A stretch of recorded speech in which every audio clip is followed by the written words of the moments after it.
screw this. So we're at Screwfix now, and here he is. So we're just here on a Saturday. We've been at the park, haven't we, Joey? Yeah. On the scooters? Yeah. And where are we now? Office. And what are we doing? Making business. Making business? So we're just behind the scenes, and according to Joey, we're making some business, but we've just come to check out the new offices. I wanted to show Joey his new and improved inheritance, which is the empire that I'm building for him. This will allow us to have 100 people here upstairs, and it's going to be a real game changer, isn't it, son? And what do we do business for? To make cash. To make cash, yeah. We like making cash. Why do we like cash? Because we have to make money. We've got to make money, son, exactly. Because then we can do great things, we can take care of our family, we can have freedom, we can have choices, we can have opportunities, and we can live great lives, can't we? So, unfinished business, we're here, we're chilling, I'm gonna go home soon, but the office is looking good, and I'm excited for the expansion, I'm excited for the legacy that I'm building. And if you're watching this and you're one of the entrepreneurs, or you're employed and you're inspired by what it is that we're doing, go take that risk, go start that business. Go make that move, because you only get one shot to do something great. And make sure that you're not just building for you, but you're building for the future of your bloodline. We don't want our kids to have to start again. We've got to break that generational curse, and we've got to do something great for them, yeah? We don't want them having to start from zero, do we, boy? So that's the aim of the game. So anyway, love you guys. Thanks so much for the support on Unfinished Business and the show. And we're going to head out now and we're going to go do some business. Welcome to Trade Mastermind if you're new to the business. And today we are going to be hearing from our new Chief Operating Officer. 2025 is all about big moves. And that's why we're bringing in some big hitters to be able to take us to that goal and destination. So today's all about Lee. He's coming to talk to you about his background, experience, and what he wants from this business in 2025. As he takes over running the day-to-day of the company from me. So without further ado, let's give him a big round of applause. Over to you, my man. Thank you very much. Okay, so it's time to officially meet the new COO. It's time for me to roll up my sleeves once again, okay? I believe in the concept of business growth because I've done it time and time again in Amazon. Every single role that I took on, every geography that I went to, every business vertical that I stepped into, there was growth. So I believe in that concept of business growth. To work with somebody that's an inspiring entrepreneur like Joseph, okay, I absolutely get where his head is. You think, why are there so many changes? That's why I'm here to help him do that, with your help as well. So I wanted to bring some good energy to Trade Mastermind this Monday morning. And just on the outside of our reception door, we've got a Ring doorbell. Now, I saw a video on TikTok that if you went into this coffee shop and you did a dance on their camera, they would not make you pay for the coffee. They'd give you a free one. So what I said to the team was this morning, if you come to Trade Mastermind, you come and press the Ring doorbell and you do a 5 to 15-second dance, by lunchtime, we're going to have a Starbucks ordered and delivered to your desk. And so lots of the team here love a Starbucks, and lots of them, based on the rings that I've seen, pretty good at dancing as well. So we've had about 11 or 12 people take it up out of 50, 60 members of staff. So it's quite a nice thing to do. Some really good moves, some great energy, and yeah, we got the buzz here at Trade Mastermind this morning.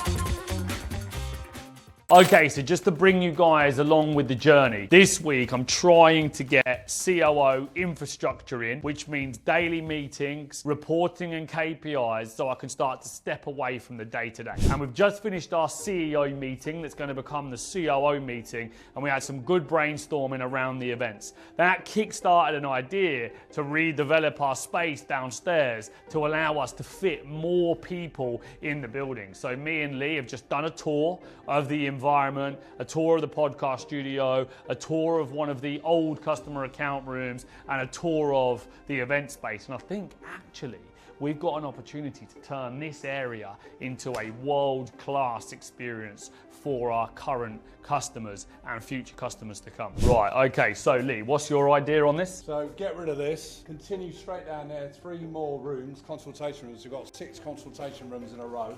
Yeah. Turn that into an interview room, so it's bookable. Have a receptionist in here full time, and then let's expand the idea in there for the event. Like it. Right, let's have a look in here. You got your phone? Yeah.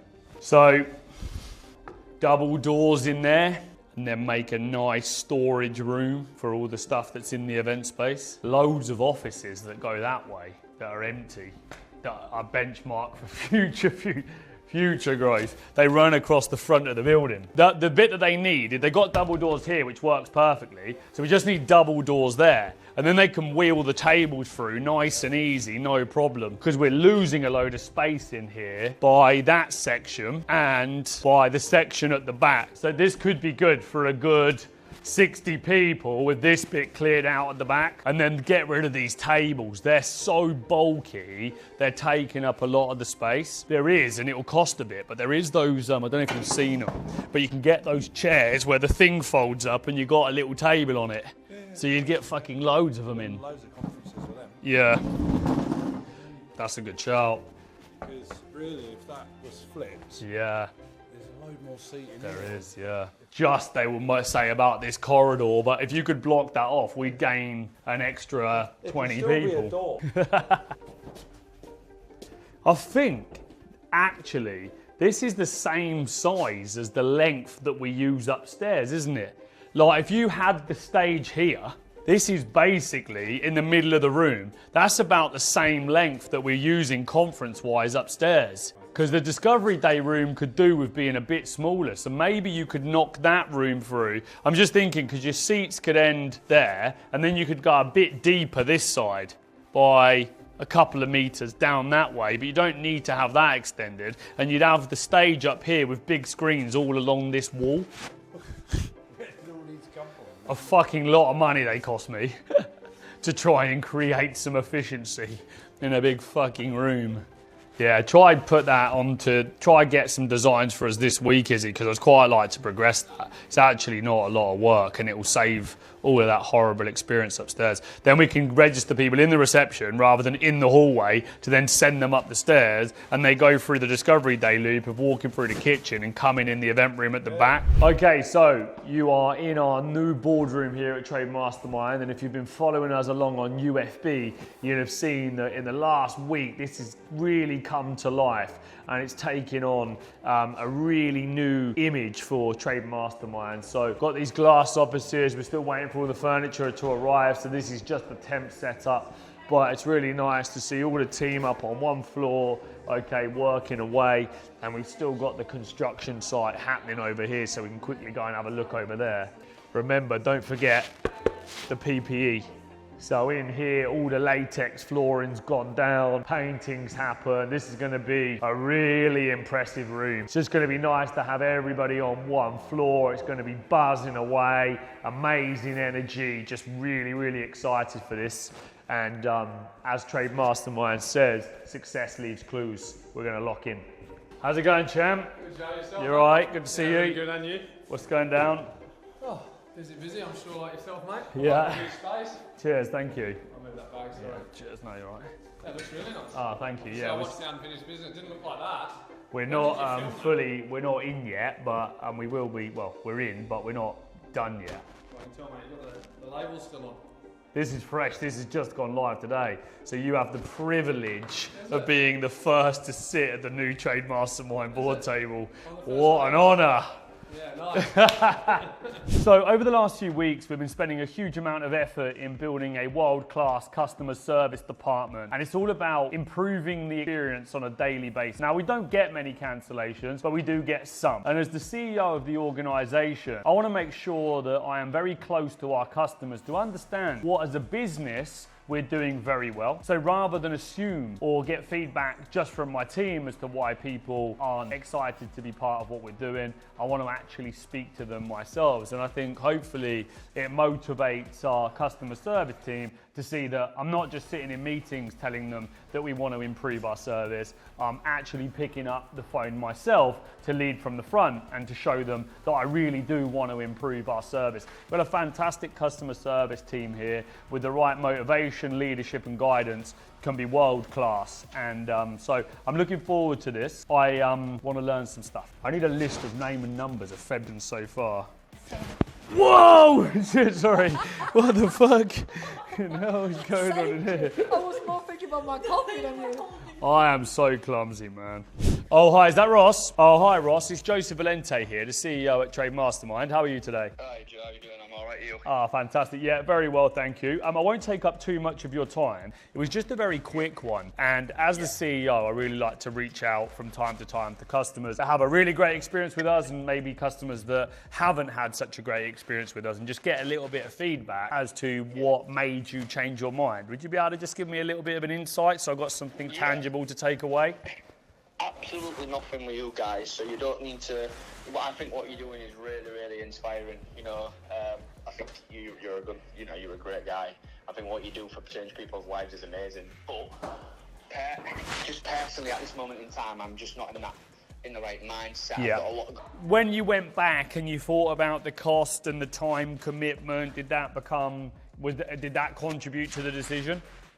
Yes, definitely. Okay. Yeah. And be really clear with me if you can. Was it the financial? Was it the travel? Was it the time? Everything really. So Yeah. a bit of everything came into it. So obviously, fine. If we would have offered you a different opportunity where you could still do some training, but you didn't have the travel or the same cost commitment, would that be something that you would have been interested in doing? I'll be honest with you, obviously, Yeah. anybody Yeah. is going to take the opportunity. I don't want to disrespect what you guys do, because what you do is good, Well, I'll be straight with you. After building a couple of 8-figure businesses, it doesn't get any easier. You just get better. And, I've got 10,000 things always to do. And there's been times where I've stopped myself doing stuff because I felt like I was taking on too much. And then, I heard a quote by Donald Trump many years ago, and it was, you will be successful in direct proportion to the amount of stress that you can handle. And every time I feel like I'm stressed out to the max or I've taken on too much, I remind myself that in actual fact, if I don't get better at dealing with more, all of the goals and dreams that I've got to get to where I want to get to aren't going to be realistic. So, just remember that yes, you are taking on a lot, absolutely. And for a period of time, it can feel like you're taking on way more and things aren't getting easier before they get easier. So, but you also have to remember on the flip side why you started and why it was that you came and asked for help originally. So it's a balance between, man, I need the help and I want to do the work versus, this is going to cause me more pain in the short term to be able to then get into a position which could be 1, 3, 6, 12 months from now that's going to put me better professionally, financially and personally. Does that make sense? So I think I really appreciate the feedback, by the way. It's great to have that feedback from you, and it was great to meet you and your brother. And what was the original reason that got you to come? What were you looking for? Yeah. All I know is that Fair I enough. want to do well for my family. Yeah. It's as simple as that. That's Yeah. it. Okay, cool. And that's commendable. I've got a lot of respect for that. That's why I do business as well. I to take care of my family. And all I would say is you've got a lot of people relying on you, a lot of pressure on your shoulders. Being the man of the house, you don't get a lot of credit in most cases, but you've got to be the main provider. But it's down to you every day to just keep leveling up. Who is it that you want your kids to see in the future when they look to their dad and say, is that a man that I'm going to follow? Am I inspired of who he's become and what he's created? And if you want to be that guy, the thing that you've got to do is you've got to invest in yourself. You know, however much you can afford to do. If you can afford to train with us, great. If you can't, read a book. If you can't, watch a YouTube video. If you can't, start listening to podcasts. What I want for you to do for me today from here on in is to just try and get 1% better every day. And there's so many ways to do that out there without just doing our training, okay, as the immediate solution that you can start to do, you know, and that you've got immediate control of, yeah? Whenever we put a recognized trade brand in our adverts, it really works. I mean, indirectly, we're promoting businesses like Screwfix very well and spending many, many thousands behind their campaign. So they should be paying us to do this content, but it resonates with the construction audience, aligning the Trade Mastermind brand, which is becoming a household name for training, trade and construction businesses. It all goes hand in hand. So we're here today in the car park in an industrial estate. It's absolutely freezing. I don't know how Mike is wearing a short sleeve shirt.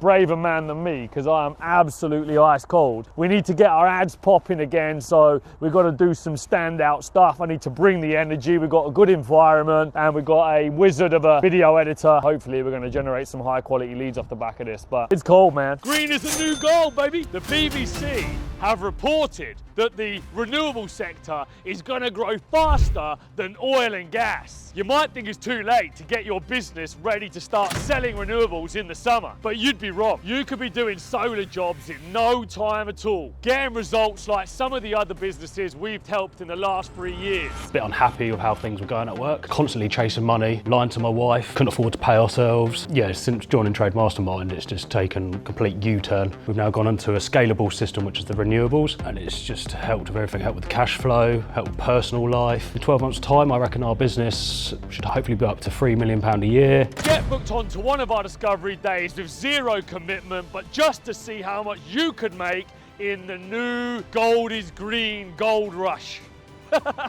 Good morning, it's JV here. It's 6 a.m. and I'm live from my sauna. I've got my morning coffee and I'm sat here this morning ready for a huge day. I love spending time in the sauna. Everybody always asks, what do I do when I'm at home? Well, I'm in here most of the time. I come in the morning, I come in the evening. I love to use my gym a lot. I've got a hot tub in here with a big flat screen TV, even though I don't really watch TV. Sometimes I have YouTube on in the hot tub. And I've got a cold plunge in here too. This is a wellness area I invested in. I love this area and I love to chill out, take care of my health. So the other thing that needs urgent focus, because if you don't get this bit right, you can get the payment structure right, but the sales orders will be all over the shop, which is the product line sales orders.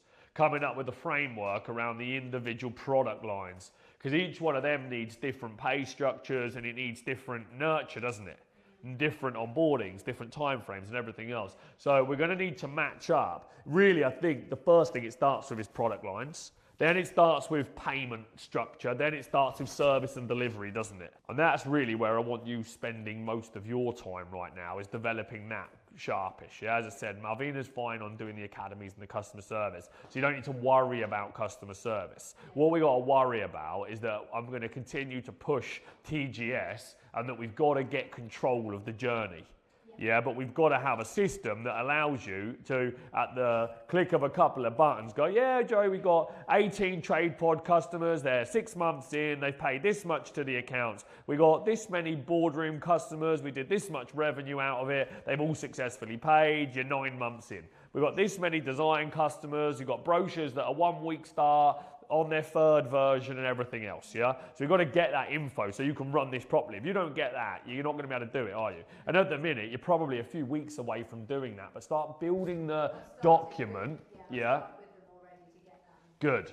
Okay, so document into the process to match the people to get the data. Yeah, so every one of these things needs to be written up. Yeah, everything we say, always process first, system second, people train third, okay, then we get the data out of it fourth. Yeah, it's how I want to work with all of these elements now moving forward. So we've got to get the product lines to match the payments, yeah, and then we can build the service element to the system and the customer journey within that, yeah? Okay, so you want to make more money, but the current job that you're in just has no promotional opportunities and it doesn't offer the pay rises that you need to live the lifestyle that you want. Well, usually people think that starting a business or becoming an entrepreneur is the roadmap to creating wealth. In most cases, however, that can take many, many years and it's not guaranteed to pay off. And some of you are probably watching this thinking, I don't want to be an entrepreneur and I don't want to start a company. And for you, that might be the best decision ever. But making money means that you've got to increase the value that you add to the marketplace and work in certain types of jobs that pay well. Well, the number one way that I've learned to make money as an employee, as an entrepreneur, is to go and work in sales. Because usually, if you work with a great company like mine that pays well and trains and invests in your skill set to level up, you can start to make incredible money in not years, months. And you might have gone to uni to master your skill and got in loads of debt or more to try and get the lifestyle that you want, but it isn't paying off. Whereas sales is going to give you a fast track to success. It really will. And I want you guys to win. I want you to succeed. So go and learn how to sell and go and join a business like mine that will teach you sales, that will invest in you so you can invest in your future. What do we do about the 3.1 million people who don't even have to bother looking for work? Well, I think, looking at those stats, we are being taken for a ride as a country. And we need to put a hard stop on anybody that is fit to work, take their benefits away immediately. They'll soon go and find a job then. Now, currently, all of the hard-working Brits, the taxpayers, are funding these individuals, and the system is incentivizing and allowing people to take it for a ride. So, the government's to blame, in my opinion, and we need to get ruthless on our approach to stopping the handouts. What does it say about these people, though, that they are content to just take the benefits and do absolutely nothing with their lives?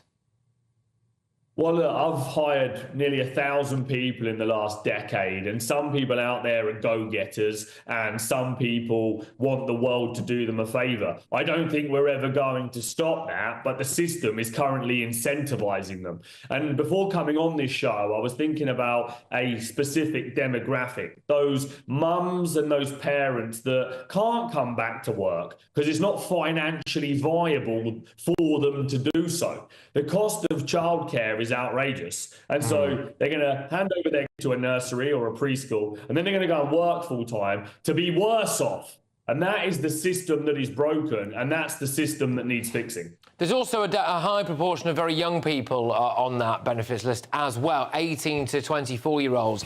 And I just wonder if that's what happens when you pump them full of anti-British nonsense when they're younger. You make them hate this country. They feel as though they haven't got a stake in it. They have no national pride. There's no incentive for them to go out and want to work. They'll just cream it in off people who do go to work, like you and I, and probably most of the people watching and listening to this show. Well, if you think about those young people, what's been the message to them for the last 4 years? COVID happened, that forced everybody to stay at home. People got handouts and they got paid to do nothing. And then we've got, the culture of the 4-day work week and people not working hard and getting stressed out and all of that type of stuff. So I think the message to those guys is wrong. And I think we've got to celebrate hard work. We've got to celebrate getting back into the workplace. And we've got to motivate those young people to get to work. There is something a bit bonkers that goes on, really, which is that when people do work very hard and then earn a lot of money legitimately and then pay a lot of tax, there isn't any gratitude from anyone for that, for paying for other people's children's education, for paying for other people's healthcare, for paying for other people to live, right? Now, their response tends to be, actually, we want some more. And actually, I do wonder if actually we're quite ungrateful to certain moneymakers in this country. I'm not talking about people who've just been given it all, right? I'm talking about people who have got off their backsides, started from nothing, worked their way up, and now fund other people's lifestyles. Well, I put a post out on social media and on LinkedIn specifically. I said there are 3 million Brits, currently claiming benefits. Is the system broken? And in the comments, comment after comment, people are saying, what about the people that are dodging paying tax? Those successful people that are finding loopholes in the system. Well, look, at least they're paying something. Okay, the other 3 million are just take, and they're contributing absolutely zero. So that's the mindset in this country for a lot of people. People just want things handed out to them by the government, and we don't celebrate success. You know, me and you have had this conversation before. So I was just on the news talking about the latest statistics that have come out showing that more than 3 million people in the UK are claiming benefits. And for many of them, they are capable to work and fit to work, but there's no obligation for them to get back into the workplace. No one's pushing them to get back into the workplace. The UK is being taken for a ride, that's a fact. And it needs strong leadership to get in there and put a hard stop on anybody's benefits that's capable of working. Benefits are a safety net. They're not a guarantee. And the British taxpayer that does work hard and pays in should not be funding the people that want a free ride, because life is not about getting a free ride. But I'm interested in those parents, the mums out there that want to get back into the workplace, that currently can't afford to because childcare is expensive and most roles don't pay enough to make it worth losing your benefit. So this is just a little side note to say thank you to each and every one of you watching Unfinished Business. I can't tell you how important it is to see your comments each week, every week. That's what keeps us motivated, to show we've got an active audience that love the content. We're now 70 something episodes deep. That's nearly a year and a half we've been doing this show, and we've enjoyed it. And we're on a 20-year legacy play, so we're definitely not quitting. But to keep it exciting, to keep it fresh, to keep focused, we need you to motivate us as much as our content motivates you. So if you're not already subscribed, please like and subscribe, and make sure you comment each week and you let us know what you love or you hate about the show. Now, I'm just sat in my kitchen, it's Sunday afternoon, and I'm having some food. I've got some sweet potato fries. Don't tell anyone because I've broke my carnivore diet today. I've just had enough of eating meat and eggs. I'm not gonna lie. I think the diet is great, but it's so boring. And I thought to myself today, I just need to add a small amount of carbs back into my diet just to give me that extra lift. So I'm gonna try it for a bit. Handful of sweet potato fries every day, plus great meat, great eggs, okay, and see what that does. But anyway, we love you guys. We appreciate your support, and we gotta keep motivated. So I'm gonna get back and finish my food. Thank you.